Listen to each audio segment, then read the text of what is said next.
Hello my YouTube family, welcome back to my channel. তো আজকে আমি বানিয়ে ফেলেছি ডিমের কষা। দেখতেই পাচ্ছেন লাল লাল কষা ডিম খেতে কি ভালো লাগে। তো আসেন একটা রেসিপি দেখে নিই। তো আমি আমার ডিমগুলোকে আমার না মুরগির ডিমগুলোকে সেদ্ধ বসিয়ে দিয়েছি। তার সঙ্গে নিয়ে নিয়েছি একটু বরফ দেওয়া জল। তো ডিমগুলো সেদ্ধ হয়ে যাওয়ার পরে আমি কিন্তু এর মধ্যে অ্যাড করে দেবো। তো সেদ্ধ ডিমগুলো ঠান্ডা জলে দিলে খুব তাড়াতাড়ি শক্ত হয়ে যায় এবং তার খোসাটা বার করতেও খুব আরাম হয়। তো আমি ডিমগুলোকে এক এক করে দিয়ে দিচ্ছি বরফের জলে। তো এই ছোট্ট ছোট্ট টিপসগুলো রান্না করার জন্য কিন্তু খুবই দরকার। সহজ আর তাড়াতাড়ি রান্না করার জন্য এই ছোট ছোট টিপসগুলো কিন্তু খুবই কাজে আসে। আমিও আগে জানতাম না। আমিও অন্য কারো একজন থেকে আমি এটা দেখে শিখেছি।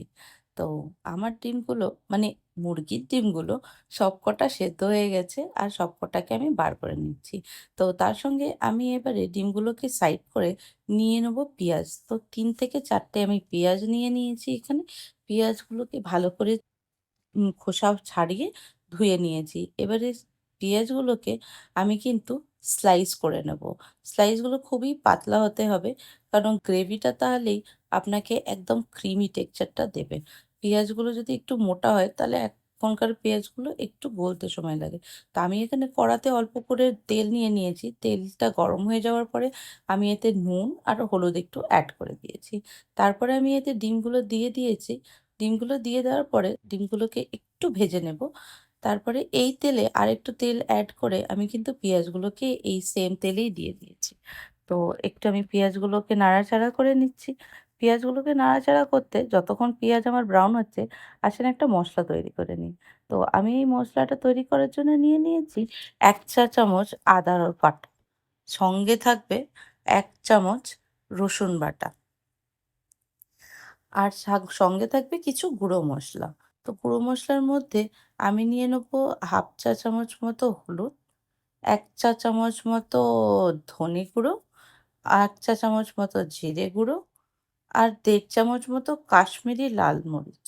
তো আমি কিন্তু কাশ্মীরি লাল মরিচটা একটু বেশিই ব্যবহার করি কারণ আমার মেয়ে ঝাল খায় না। তাই জন্যে আমি এটাকে আর আপনারা কালার আনার জন্যেও এটাকে ব্যবহার করতে পারেন। তো এইগুলোকে দেখেন ভালো করে আমি একটা পেস্ট বানিয়ে নিয়েছি। আমার বাড়িতে কিন্তু টমেটো পিউরেটা সবসময় থাকে। তো আমি টমেটোটা স্কিপ করে টমেটো পিউরে দিয়েছি। আপনাদের বাড়িতে যদি টমেটো পিউরে না থাকে আপনারা নরমাল টমেটোও ব্যবহার করতে পারেন। তাতে বরঞ্চ টেস্টটা আর ভালোই আসবে। কিন্তু আমার কাছে সময় ছিল না। যাওয়ার ছিল অফিসে। তাই জন্য অফিস যাওয়ার আগে তাড়াতাড়ি করে রান্না করে নিলাম।